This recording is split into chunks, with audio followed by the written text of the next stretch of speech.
update ng bayan, maasahan anumang panahon.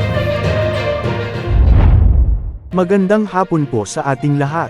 Narito ang update sa lagay ng panahon ngayong hapon ng Linggo, April 7, 2024. Patuloy ang pagtaas ng temperatura sa maraming lugar nagyong tag-init.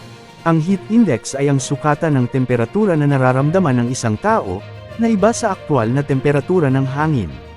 Ito ay kinakalkula sa pamamagitan ng pagsasaliksik sa halumigmig pati na rin ang temperatura ng hangin. Kahapon, pumalo ang pinakamataas na heat index sa 44 degrees Celsius sa may Puerto Princesa sa Palawan. Ngayong araw, posible muling pumalo sa 43 degrees Celsius ang heat index sa Dagupan City, Pangasinan, Apari, Cagayan, at Tuguegarao City, Cagayan. Posible namang umabot sa 42 degrees Celsius sa may Lawag City, Ilocos Norte, Daet Camarines Norte, Puerto Princesa City, Palawan at Cotabato City.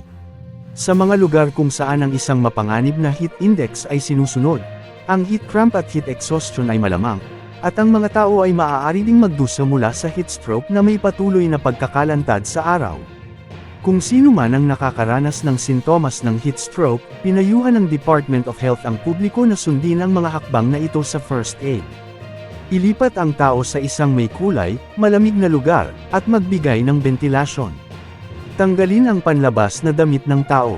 Maglagay ng malamig na compress, ice pack, malamig na tubig, o malamig na basang tela laban sa balat, lalo na sa ulo, mukha, leeg, kilikili, palso, bukong-bukong, at singit.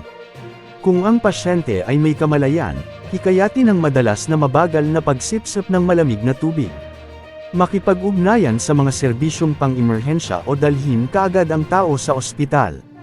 Mababa naman ang chance ng pag-ulan ngayon sa halos buong bansa, ngunit posible ang mga isolated rains o biglaang buhos ng ulan dahil sa epekto ng easterlies at localized thunderstorms.